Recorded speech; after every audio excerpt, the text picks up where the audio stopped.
Hey guys, what's up? It's Jasmine. Welcome back to my channel. So obviously you can tell by the title of this video, I have finally started dental assisting school. Can I get a woo woo? Okay guys, so it is the Wednesday of week number 3, and basically I decided that I was ready to get on here and kind of talk about my experience so far, how week 1 went, what week 2 was like, the adjustments that I'm making to my schedule and all that kind of stuff. So this video is just going to be basically the introduction to the program and like my feelings on the program so far. It's not going to be anything like in-depth because obviously I haven't finished the program.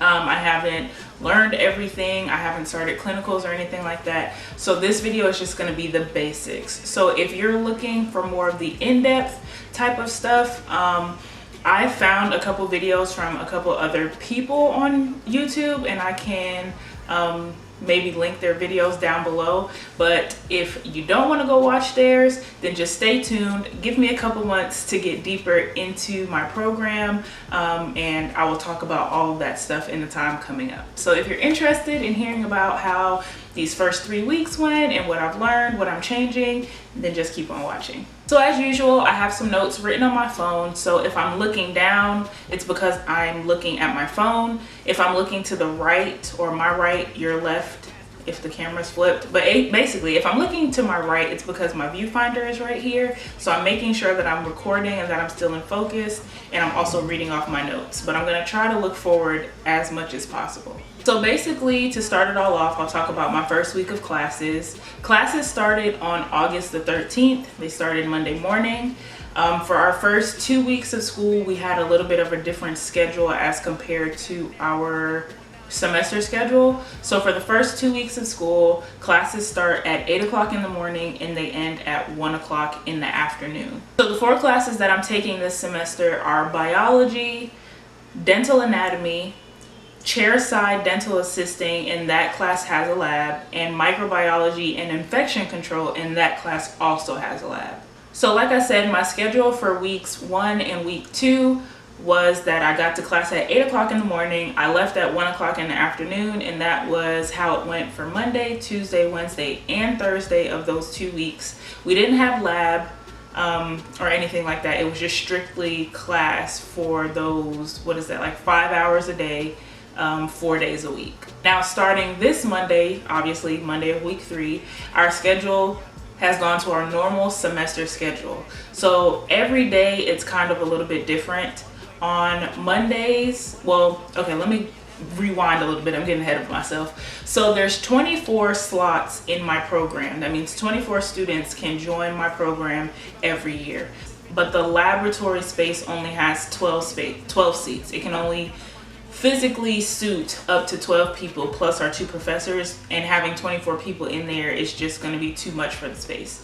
So on Mondays and Tuesdays, the days look the same except for the fact that one group meets for lab on Monday, the other group meets on Tuesday. So on Monday and Tuesday from 8 to 11:30, 11:40, we are all in class. We're having pretty much 3 of our classes meet from 8 to 11:40 or whatever. Then we have an hour for lunch, and on Mondays, lab group A comes back at 12:40 and we have lab. I'm in lab group A, and lab group B, they just get to go home. On Tuesday, it's the opposite. Lab group B stays for lab group A gets to go home at 11:40. Then on Wednesdays, the biology class that I listed in my class list, only a certain few of us have to take that class. So that small group comes at 8, everyone else comes at 9 to start the rest of our classes, and then we leave at 10:40. On Thursdays, lab group A comes in the morning at 8 o'clock to have lab. We leave about at 11. Then there's a little bit of a break, and then lab group B comes back around 1 o'clock, and then they have their lab until about 4. So like I said, for week 1 we were in class from 8 in the morning to 1 in the afternoon, and then week 2 we actually ended up having 3 exams. We had one that Monday, one that Tuesday, and one on Thursday, I believe. and they weren't hard, but they weren't easy. It was just a lot of adjusting.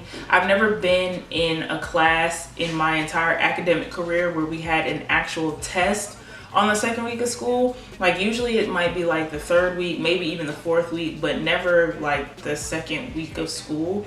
So that was a little intense for a lot of us. It took a lot of adjusting for a lot of us, but at the end of the day, you know, we got it done. So after we had those 3 tests, or actually during those 3 tests, we would take our tests at 8 o'clock in the morning because again, that's when everybody is there. And then after we took our exams, we were still basically learning for all of those classes. So that was what was kind of an adjustment, because you know, usually, you know, you have an exam and then you leave and that's the last time you see that test, or I mean that's the last time you see that class until the next meeting time. No, after we finish our exam at 8, we still will probably lecture on that same exact class the same day. So again, it was an adjustment period. It was a lot. It was really intense, but we got through it. Some of us did better than others. Speaking for myself personally, and not in a braggadocious way or anything, like I did really good on those exams, but a lot of the information was review from stuff I learned when I was a biology major at Georgia Southern. So I felt like I kind of had the upper hand on those exams. So again, I did well on the exams and I'm thankful for that, and I'm going to use that to drive me through the rest of the semester, because Lord knows if all of our test weeks are anything like last week, I'm gonna need it. Anyways, if you guys hear a grumpy dog in the background, I just had to put my dog in timeout, which coincidentally happens to be right next to where I'm filming. So if you hear him moaning and groaning, he's over there upset because he's in his cage. So like I said, this week began week 3, which also began the first week of our normal semester schedule. So we had lab. So to talk a little bit about my experience with that, we have to wear scrubs to our labs, and again, we meet twice a week. So we had to go and order our scrubs. I ordered my scrubs the first week of school, and they didn't get here when they were supposed to get here, so I missed my lab time on Monday, but because it was the first week, they let me make it up on Tuesday. So the color of our scrubs is the typical like dental color. It's seal blue. So this is my lab jacket. My scrubs are in the dryer, but this is the color that we have to wear. And we met for our labs yesterday. Our classroom is set up where half of our lab space is more like a chemistry lab setup, where you have like the black countertops and you know, your air and vacuum hoses and different stuff like that. We have a chalkboard, just a regular little lab setup. Then on the other half of our lab, we have 5 dental chairs. We have 2 that are kind of older models, and then we have 3 new models that are pretty cool. So that's the other half of our lab. We also have x-ray machines, the panoramic machines that go around your head, and basically every other thing that you would find in a dental office, because we have to train on that stuff. So a few things that I've learned that I kind of want to go ahead and say now, because I feel like this video should be watched like right before you start dental assisting school, to kind of prepare you for what you should expect. Obviously every school is going to be different, but for the most part we kind of excuse me, we kind of follow the same curriculum, the same like step by step, like we learn all the same things at pretty much the same time.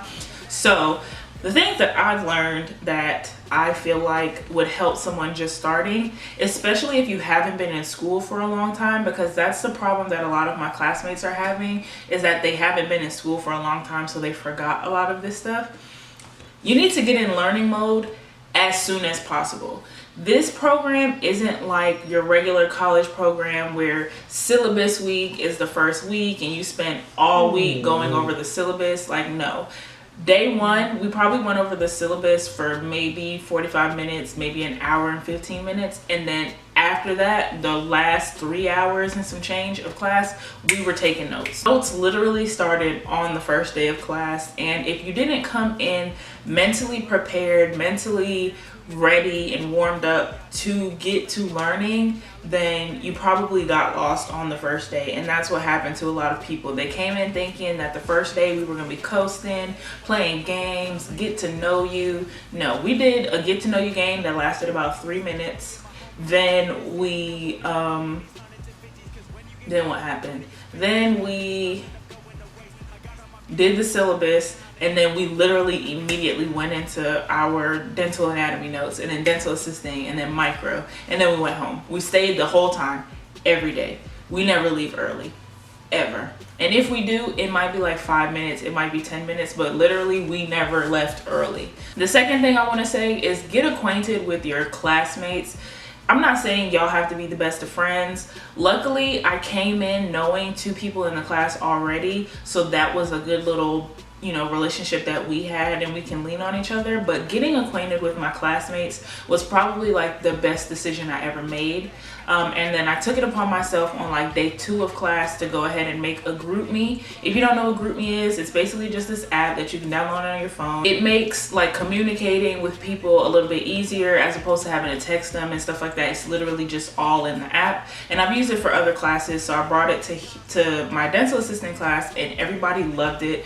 I have 2 separate ones. I have one with my teachers in it, and then one with just the students in it, so that, you know, if we need to ask a question that's more like academic, you know, we can ask it in there. And when we want to vent and talk about how tired we are, we talk about it in the student group chat. Also in my class, there were a few students that were in the program from the year before, but because of one reason or another, they weren't able to finish. So they've actually kind of been giving us a little bit of help when it comes to the class. Like, okay, well, last year on the test, it looked like this. She told us to remember this. She told us to focus on that. So that's also been really helpful. But had we not all like gotten together and started trying to get to know each other and learning each other, you know, in different ways, we would have never known, and they probably wouldn't have been comfortable telling us that. So I'm glad that we all took the initiative to like get together, you know, come up with a game plan, know that we're all trying to graduate, so we're gonna work together. The next thing is something that applies for all majors, all classes, all levels of education.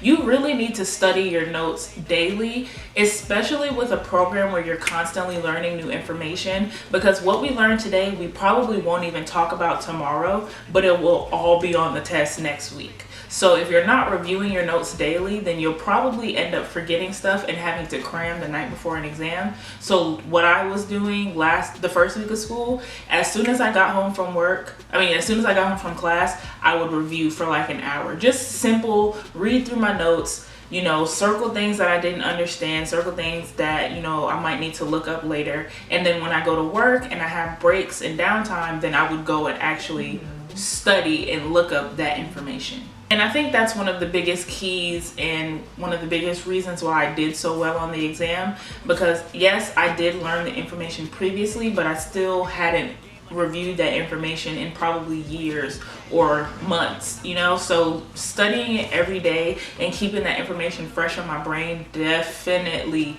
is the reason why I got A's on my first test. And of course, we know practice, freaking practice. So my teacher gave us stone models of teeth, which is basically like if you've ever been to the dentist and they take an impression of your teeth.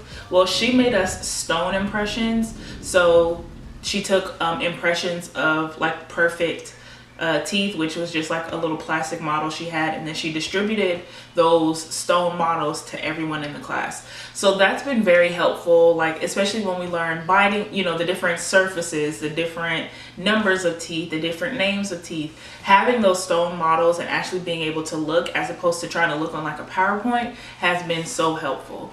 Also practicing, you know, different techniques. In our lab, we learned, you know, how do you greet a patient? How do you get a patient set up in the chair? How do you adjust the chair? Practicing that over and over and repeating it and getting that muscle memory built in your head has really helped me to be able to understand different concepts. And it makes learning the new things a little bit easier, because if I already know you know, the basic steps on how to make a cake, a vanilla cake. Okay, well, making a chocolate cake isn't that much different. You just have to add in a few more steps. So learning the basics, practicing the basics, and then adding on top of it the new information is something that is very, very important. And the last thing that I learned, or that I'm still learning, is finding a balance between school, work, my dog, taking care of myself, you know, personal time with friends, finding time to go home, all that kind of stuff. Finding that balance is something that is going to take time, but it's very crucial, because yesterday, like I said, I was in lab. I was in class at 8 and we didn't get out of lab until 4, and then I work the overnight shift at my job, so I work from 6 to 2. So basically from Sunday to, you know, on my normal days to Tuesday after class, I'm really not getting much sleep, because I have to go, you know, straight from work to come home to taking a 2-hour nap, then get up, go to class. I'm in class all day, don't have time to take a nap, go straight to work, then come home, get a couple hours of sleep, wake up, go to class. I really don't get a chance to like sleep until Tuesday afternoons, and that starts to weigh down on your body. So if you can't find that balance, you know, between getting enough sleep and working, and, you know, still trying to see the people that you need to see and do the things that you need to do and study and clean your house, like it was very overwhelming that first week of school, I will not lie. And then especially last week with all of those tests, I was so stressed out. So yesterday what ended up happening is I was so tired from being in class all day. Sorry, my eyes are starting to water. I was so tired from being in class all day. Then I had to turn around and go to work. I ended up having to leave work early last night because I just physically couldn't do it. My body was starting to shut down. I was starting to have like a migraine. My stomach was in knots. My feet were hurting. My hands were swelling because my body was hot. Like it was just so much stuff going on with my body last night. I just had to go home, and I know that's not something that I can do week after week after week. So I found an alternative, and I'm in the process of getting that alternative set up. So hopefully when that time comes, you know, I'll talk more about it, but I won't speak on it now because it's not set in stone. So that's pretty much everything that I wanted to talk about for those first 3 weeks of classes. If you guys have any questions about things that I haven't discussed, go ahead and leave those in the comment section, or you can hit me up on any of my social media and I'll talk about it on there. My social media links are always, well, my social media names are always in the down bar, and also on my end card. If you stay till the end of the video, it plays at the end. So with all that being said, I hope you guys enjoyed this video. I hope you guys are just as excited about this process as I am. I have literally been dreaming about this day since I was 7 years old and told my family that I wanted to be a dentist. I'll talk about all that later because I still do plan on furthering my education, but for right now, this is the period that I'm in my life. I thank God for where I'm at. I thank God for providing me with this opportunity. Not gonna get all sentimental and mushy and stuff, but I really do truly thank God for this, and I plan on doing my absolute best, staying on top of myself, pushing myself to make sure that when May 10th graduation day comes around, I am walking across that stage in my cap and gown, getting my diploma and celebrating this phenomenal experience. So if you guys enjoyed, go ahead and give this video a thumbs up. If you want to stay tuned for more dental assisting videos and just more videos from me in general, go ahead and hit that subscribe button wherever it is in the down bar. And I'll see you guys in my next video. Peace.